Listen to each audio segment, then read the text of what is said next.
We begin the bulletin from here. Residents of Wa have yet again woken up to the gruesome killing of two private night security men at separate locations within the Wa township. The Ghana Police Service, in a release a while ago, confirmed the incident and assured investigations have opened on the matter. Correspondent in the Upper West region, Ibrahim Wangara, has been monitoring happenings and has filed this report. Residents of Wa in the Upper West region are in shock, disbelief and grief as they mourn two night security personnel who were murdered in the wee hours of Tuesday while at their duty post.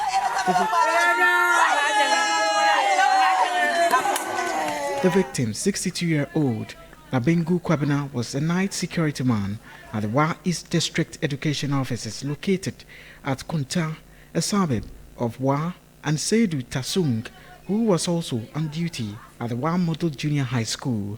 Labengu's lifeless body is reported to have been spotted at his duty post with a deep throat cut and an injury on his head. Seidu's body was buried in a shallow grave few meters away from his duty post.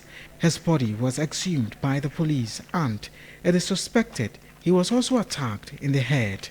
Upper West Regional Minister and Chairman of the RECSEG, Stephen Yakubu, spoke on the incident. It was a very deep throat, like cuts, like when people slaughtered. It was as if they hit him with a stone, got him unconscious, and then slitted the throat. As if it's a one blow to the head, and then the cut. Here we want to assure the entire Wa people that security services will be patrolling, will do what they need to do to make sure that everyone is safe. Son of the late Labengu Kwabena recalls his last engagement with his father. It's on the morning, so people call me, my father is not anymore there. So they have taken me with a knife. And as I was asleep to they call me like that, so I woke up to come and see what is going on. So what's happening? It's happening like that. I was very, very surprised. Very bad. Yeah, very bad. Only God. And now what is the bad? It's not easy. It's not easy. Some residents also expressed worry over the incident. We are saddened. In fact, we are living in fear.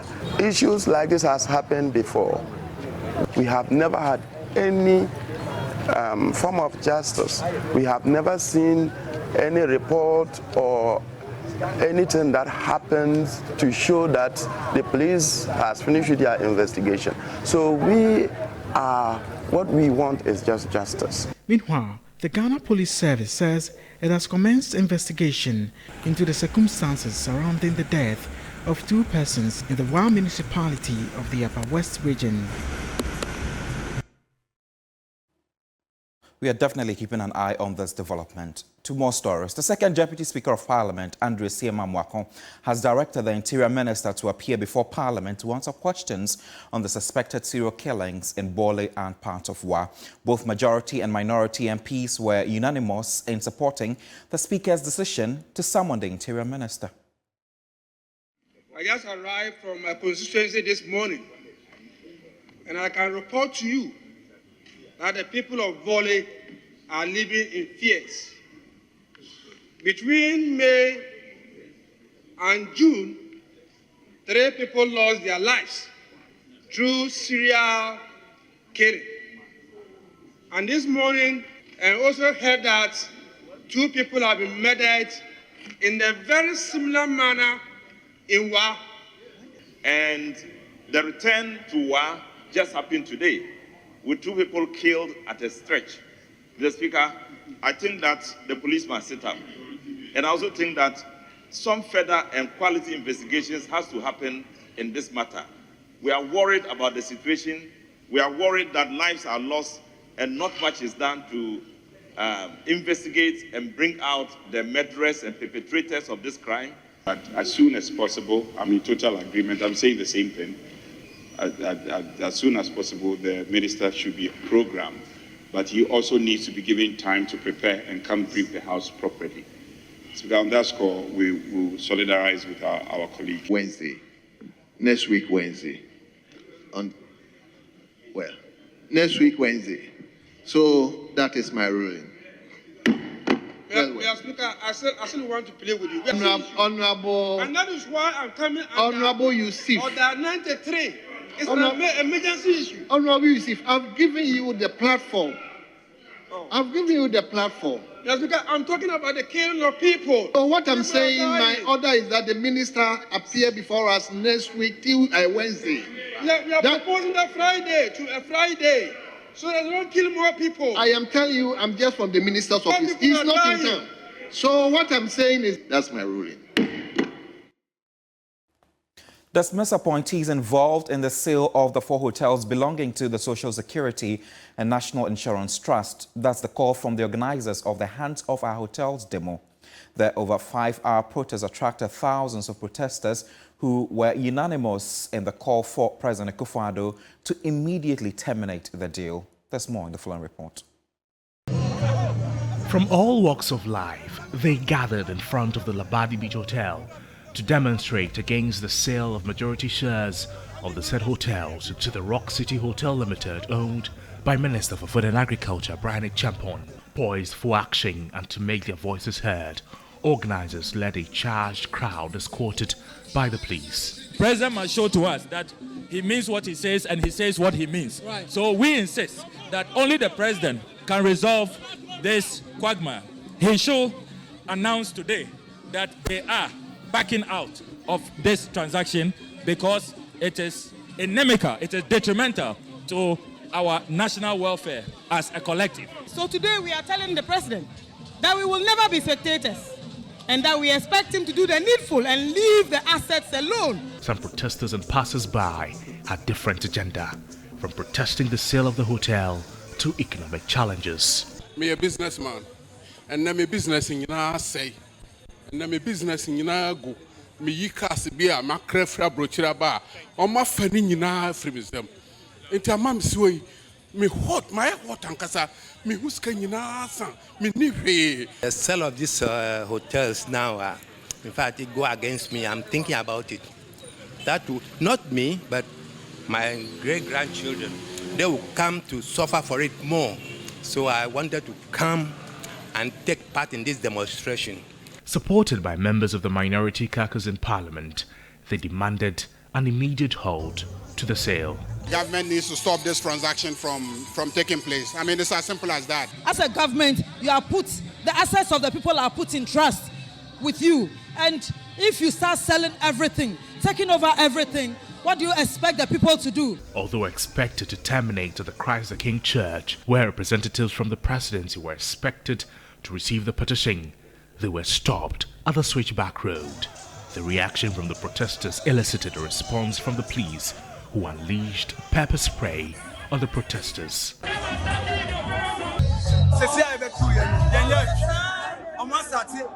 Pepper spray. They are spraying pepper spray. There was a woman who just fell. She was just rushed to the hospital. When you have taken civilians by surprise, you decide to fire tear gas at them.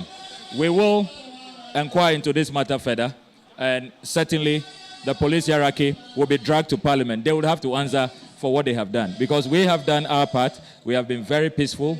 We have not breached any regulation. We have followed the route diligently, meticulously. So why this surprise? Why terminate prematurely? And why fire tear gas? And now, as we speak, we've had to rush a number of people to the hospital. They better pray that there are no casualties. Presenting the petition to Deputy Chief of Staff Emmanuel Adumwa Bosman, Samuel Okudzeto-Ablakwa called for the dismissal of all appointees involved in the sale of the hotels. President Akufo-Addo should promptly dismiss his appointees within his cabinet and those on the SNIT board and SNIT management for engaging in this scandalous transaction, which violates multiple laws and does not guarantee value for money. We call on President Akufo-Addo to commit to assenting to a private member's bill, banning all politicians and politically exposed persons from buying state assets when Parliament concludes the bill, and forward same to his office.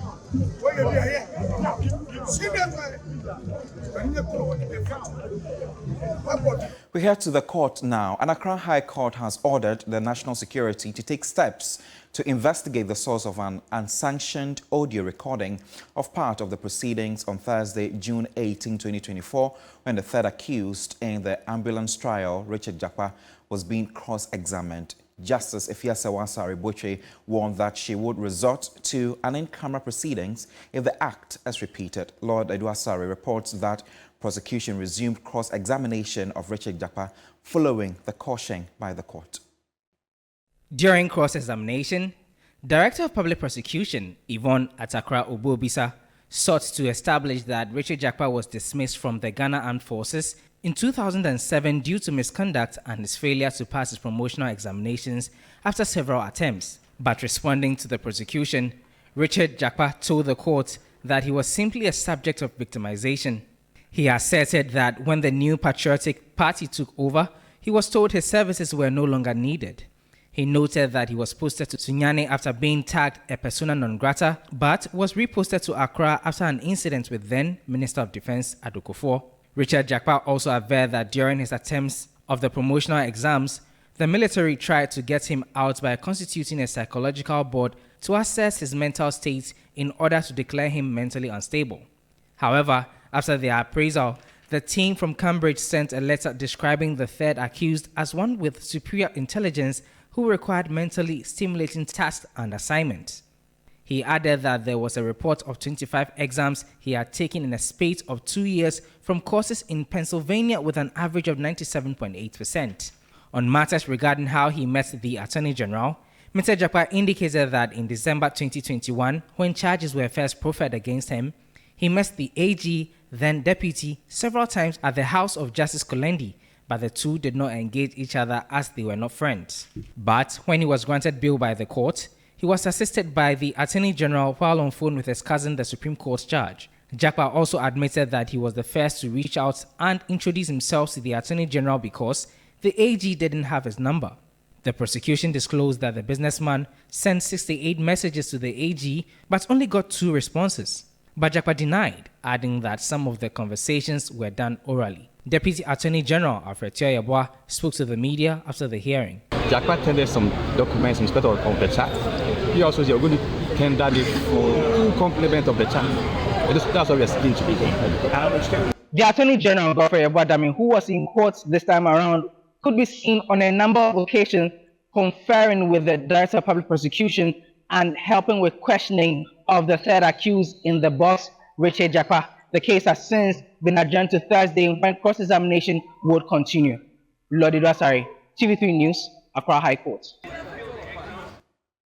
Away from the High Court, a member of the House of Lords in the United Kingdom, Lord Paul Boateng, has stressed the need for Ghana to move away from the over-reliance on foreign aid to ensure development. He says Ghana and other African countries are struggling to develop due to poor leadership. There's more. Of the House of Lords in the United Kingdom, Lord Paul Boateng says there are powerful countries and their collaborators in the world that do not want Africa to progress, reason Ghana and other African countries must desist from relying on foreign aids. If we are to break that vicious cycle of dependency on external aid and the great powers, those great powers who have fed and continue to feed on Africa's resources, and whose activities with their willing collaborators hold Africa down in an impoverished and conflicted posture. He expressed disgust in a recent social media debate that seemed to suggest that a Dutch passport was more important than a PhD, adding, this must serve as a reminder of the challenges facing the country. The statement on the internet that a Dutch passport is worth more than a Ghanaian PhD. There's something terrible when that goes viral on the internet. Say it isn't so. And if it is so, it must not be so. We cannot allow it to continue to be so. Leadership. That must be at the heart of our response. Lord Boateng noted Poor governance, bad policies and lack of effective leadership are contributory factors to the country's woes and must be addressed since they hinder development. We must scale up to succeed. Where is the promise of our founders? When is it to be realized, if not in the here and the now? So what is the missing ingredient? Leadership. Education must be at the heart of leadership. And each and every one of you, its students who are its beneficiaries, it is for you to take up the opportunity. It is for you to assume the mantle. Meanwhile, in an interview with TV3, Senior Governance Advisor Yao Osafo-Maafo clarified that the Ghana Beyond Aid policy does not imply the country will be totally weaned off aid. Ghana Beyond Aid is not Ghana shying away from support from outside. That is not Ghana Beyond Aid. Ghana Beyond Aid is Ghana working to grow stronger on its resources and to provide leadership to others. It is not like Ghana not taking loans from anybody or something. Many people are thinking along those lines. That is not right. Leadership is everything and everything else is cost. Every society gets the kind of leadership that it deserves. So if you have a society where when you are in office, people expect you to be corrupt because they come to you with unreasonable demands. There's a certain culture of grabbing. When you're in office, the expectation is that you must steal, you must take. It's also part of the problem. Let's do education now. Academic activities at the Accra College of Education have virtually grounded to a halt as the strike by Colleges of Education Teachers Association of Ghana enters day 6. Although majority of the students have gone home, the remaining have no option than follow suit due to the pending feeding arrears. George Quaining reports. It's day 5 of SETAC's indefinite strike, which took effect Friday, June 14. And so we are here at one of the 46 colleges of education in the country, which is the Accra College of Education, to assess the impact of the strike and largely how students are coping on campus. And it looks a bit deserted. The fact is, most students have gone home, and I'm told they're living beyond their budget for the semester. And for them, they'd rather stay home and await their fate. For Fred Amponsan, who is a final year student pursuing mathematics and ICT to teach the JHS level in future, the strike is really biting hard. His course is a practical one, and so supervision and guidance on the part of lecturers is really crucial. He is yet to know his course outline, making learning on his own quite ineffective. He dreads not completing his course on schedule by September should the strike continue. I don't have any course material to read. I don't know anything about the course. And SHS, I didn't offer or read a UMass, and I'm reading UMass over here. So me, for instance, it has impacted me negatively. Other students are faced with similar fate, not knowing what the future holds for their education. Today like this, we had a class, and I came on campus thinking that our lecturers may, but they didn't come. So we really need them. Being final year students, we have about only 2 months ahead of us. We are getting to 2 weeks now, no lectures, and we are just there learning on our own too. We need teachers' support to throw more light on certain things. Even the introduction of the courses to us, they have not done that. So there are a lot of things we are going through over here. It's very bad. Like, you don't know what to do. Like, since when I've slept, I've been sleeping. And when I have to study too, like, there are some concepts that you don't understand. So we are pleading on the government that they should help us to foster our education. Although students are fed despite arrears to be made to suppliers, students may soon have no option than to go home and wait. If the strike persists, then it means that students will be forced to go home because the principal wouldn't be able to feed the student till the strike is over. It's my plea that the government should respond to the tutors and then the negotiation they had to be put in place for them to come back for academic activities, because we had a plan for the year, and so I think it would be appropriate if we follow it. We students to be prepared before we came to campus. some students are coming from the northern region, the Ashanti region, and other far places. And so we've budgeted for the semester already. So I believe they should respond to us for us to have the activities and go home within our budget. The Colleges of Education Teachers Association of Ghana, CTAG, is protesting government's delay in implementing the National Labour Commission's arbitral award orders and negotiated service conditions. Judging from the assertions of students here at the Accra College of Education, it's quite obvious the impact of the strike is dire, and so some agencies should be attached in reaching an agreement with lecturers and government. Josh Quinn, TV3 News, Accra College of Education, Accra. Let's delve into the camp of the largest opposition, NDC, and this is news just coming in which indicates that the NDC has appointed national campaign team for the 2024 general elections. And after an extensive consultations and deliberations, the Functional Executive Committee of the NDC at its meeting held on Tuesday, June 18, 2024, constituted the national campaign team that will prosecute the party's 2024 presidential and parliamentary campaigns. The national campaign team comprises of Fifi Fiavikwete, who is the general secretary of the party, but he will be the campaign coordinator. We also have Dr. Joseph Yamen, who is the national organizer of the party and will be the deputy campaign coordinator in charge of regional campaigns. We have Richard Kwashiga, who will be the deputy campaign coordinator in charge of parliamentary campaigns. Chief Hamilton Nixon Baini, who is the deputy campaign coordinator in charge of operations, will also ensure that side. We also have Sami Jemfi, national communications officer, Giorgio Pareado, national youth organizer, Dr. Hannah Louisa Bisu Kotei, who is the national women's organizer, Alhaji Kole Younger, who is the National Zango Cookers Coordinator. We also have Professor Joshua Alabi, head of Flag Bearers Campaign, and the list goes on and on and on, about 22 of them.